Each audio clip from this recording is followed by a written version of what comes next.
वचनाकडे आहे, नाही का? तर असो, प्रभूची स्तुती असो, त्याला गौरव आणि महिमा मिळो. विशेष करून आतापर्यंतचे जे 3 उद्गार आपण पाहिले ते विशेष करून अगदी मला असं वाटतं सकाळी 9 ते 12, नाही का, म्हणजे ह्या काळामध्ये पहिल्या त्या 3 तासामध्ये ते घडलेले आपल्याला दिसतात. प्रभू अगदी त्या रखरखत्या त्या उन्हात आहे आणि त्या ठिकाणी त्याला जिथं वधस्तंभी खेळण्यात आलं, त्या उन्हाची जी प्रखरता आहे ती फार भयंकर आहे. आता तिथे येत असताना जी गरमी मला जाणवली, मला जरा कठीण वाटत होतं, नाही का? त्याहीपेक्षा कितीतरी भयंकर त्या उन्हामध्ये तर प्रभू त्या वधस्तंभावर आहे, जवळजवळ 3 तासापासून आहे आणि तो ते पहिले 3 उद्गार काढत आहे. पण आता इथं त्यानंतर काहीतरी वेगळं घडत आहे. आणि जर तुम्ही आणि मी बारकाईने हा संदर्भ जर वाचला तर आपल्याला पाहायला भेटल. विशेष करून 4था जो उद्गार आहे त्याकडे आपण आपलं लक्ष केंद्रित करूया, जो आपल्याला वचन 45-46 मध्ये आपण पाहतो की जिथं सांगितलेलं आहे, मग दुपारी 6व्या तासापासून 9व्या तासापर्यंत देशभर अंधार पडला आणि सुमारे 9व्या तासाला येशू मोठ्याने आरोळी मारून बोलला, एली एली लमा सबखतनी, म्हणजे माझ्या देवा तू माझा त्याग का केला.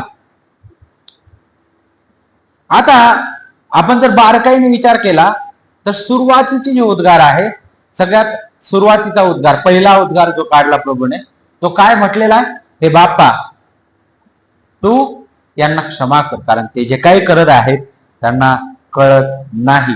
आपल्याला या 7 उद्गारामध्ये कमीत कमी 2 ते 3 वेळा तरी हे पाहायला भेटेल की जिथं ख्रिस्त बापा म्हणून बोलत आहे, पण इथं मात्र वेगळं घडताना दिसत आहे. इथं बाप म्हणून नाही बोलत येतो, तो इथं काय म्हणत आहे? देव.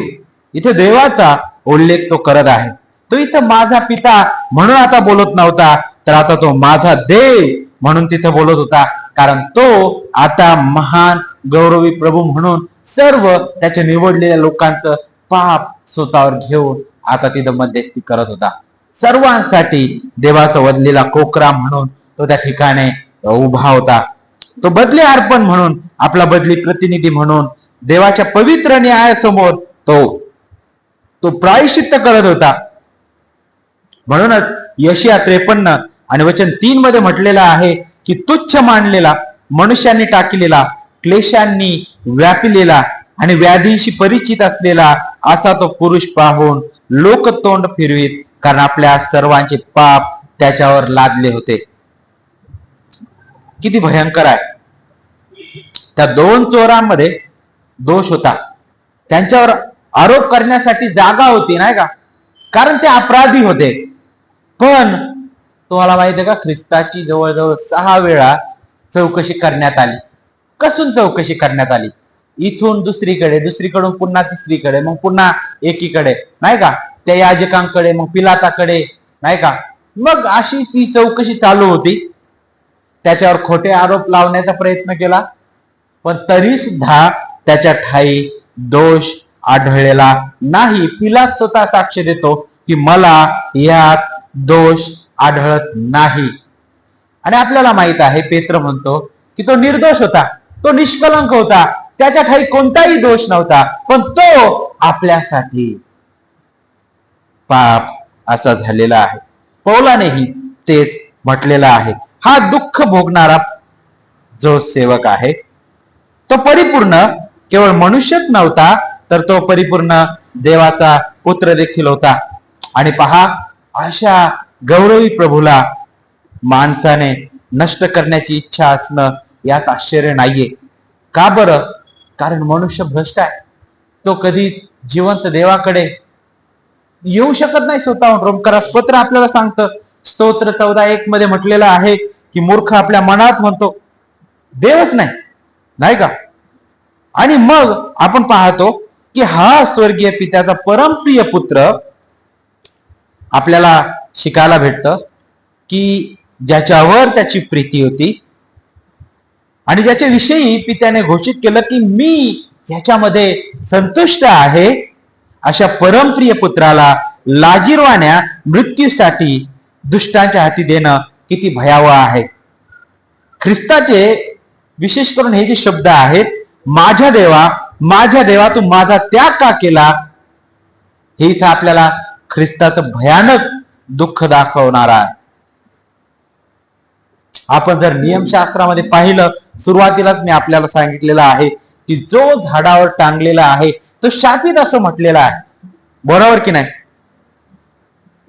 जो पित्याचा अनंत काळापासून आनंदाचा विषय होता, पिता ज्याच्यामध्ये संतुष्ट होता, आता तोच त्या झाडावर टांगलेला, त्यालाच उंच करण्यात आलेला, त्याला वधस्तंभी खेळण्यात आलेला, तो दुःख भोगणारा तारणारा, जो त्या पित्याच्या प्रेमळ छायेत होता, जो नेहमी त्याचा आनंद होता, जो त्याच्या उराशी असणारा होता, त्याच्या उपस्थित राहणारा होता, तो जगाच्या स्थापनेपासून त्याच्याच सोबत होता सार्वकालिकतेमध्ये, तो आता त्या वधस्तंभी आहे आणि पित्याने आपली मान त्याच्यापासून ओळवलेली आहे.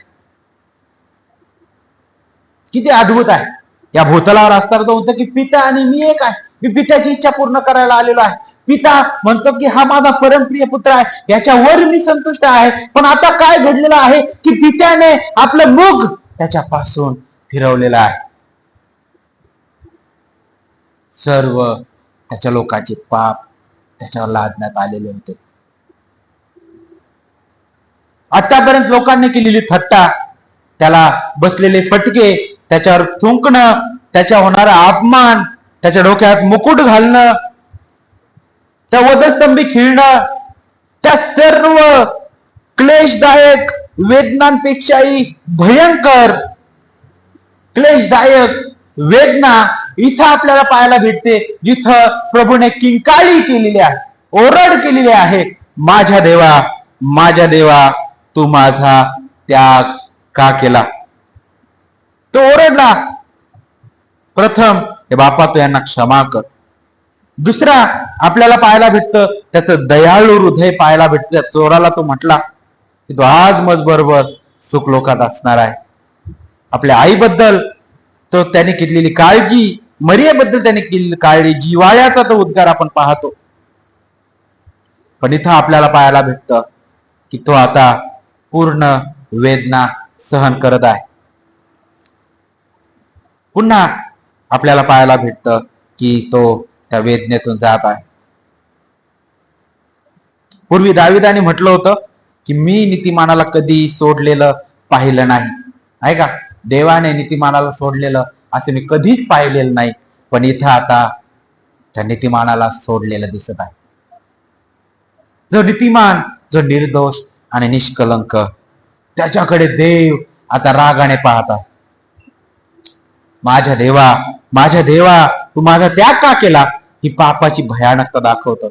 पापाचं वेतन किती भयंकर आहे ते आपल्याला पाहायला भेटतं.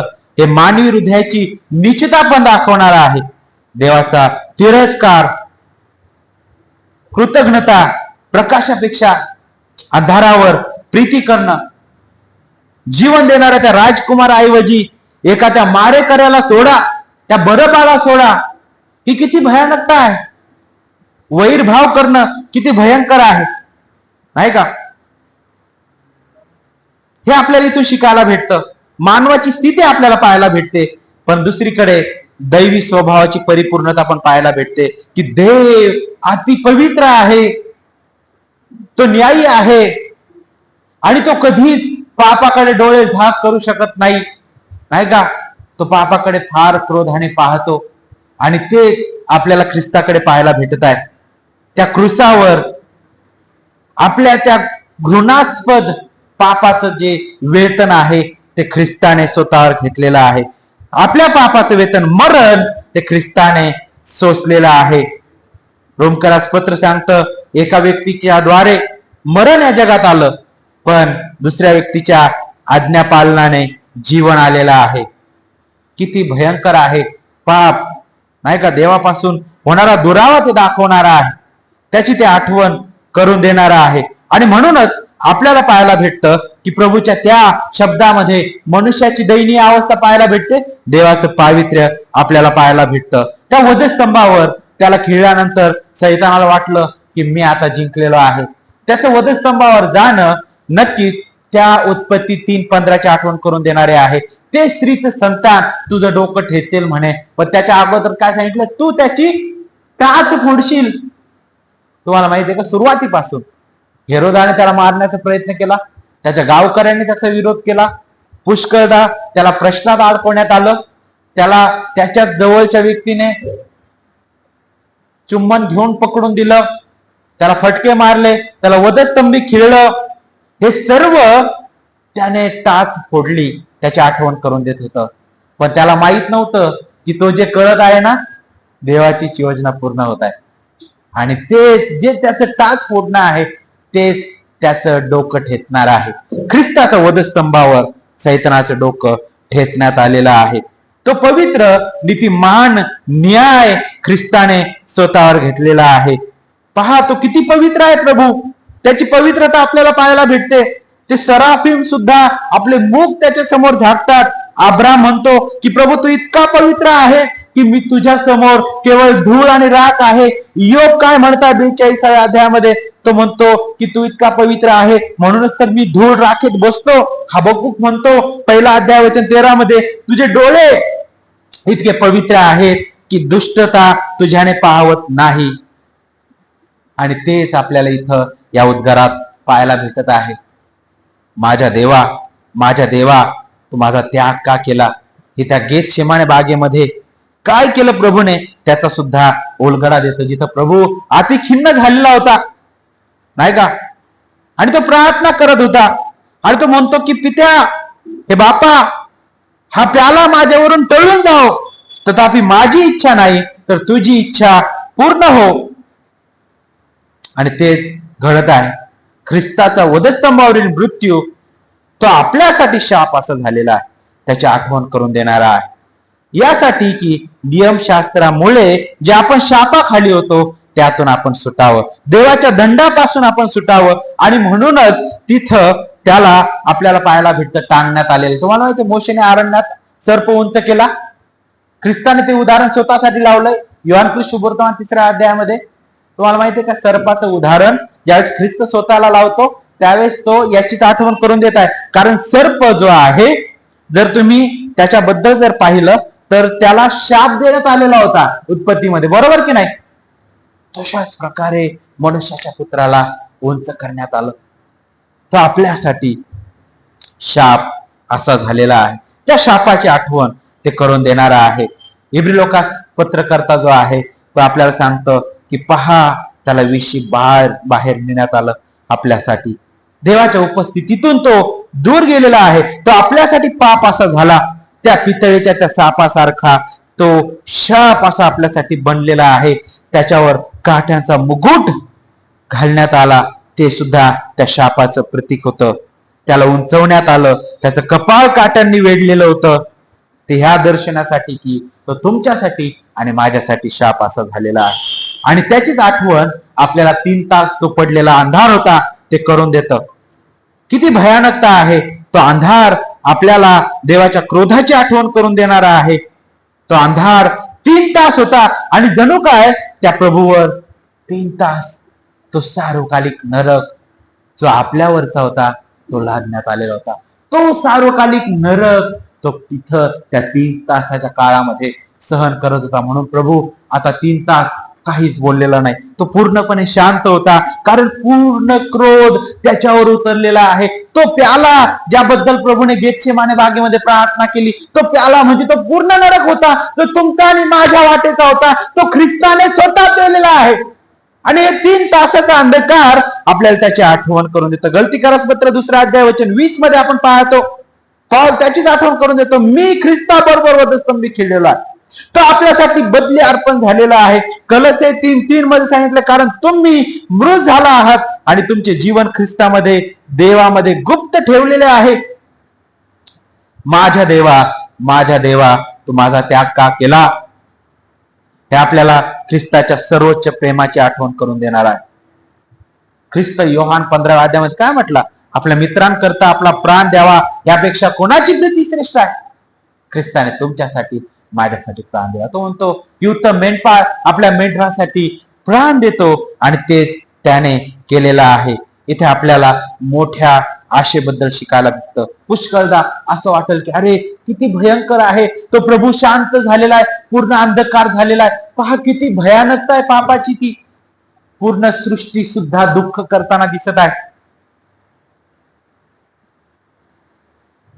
आणि ते आपल्याला हरवलेल्या आत्म्यांची अंतिम स्थिती सुद्धा दाखवतं. देवापासून सार्वकालिक दुरावा किती भयंकर आहे, नाही का?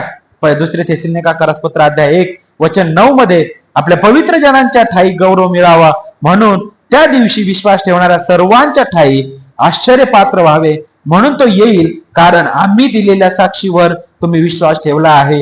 तेव्हा त्यांना प्रभूच्या समोरून व त्याच्या सामर्थ्याच्या गौरवापासून दूर करण्यात येऊन युगानुगाचा नाश ही शिक्षा त्यांना मिळणार आहे. तो 3 तासाचा जो अंधकार आहे, त्यामुळे आपला सार्वकालिक नरक ख्रिस्ताने पिला, पण आता तोच 3 तासाचा अंधकार त्या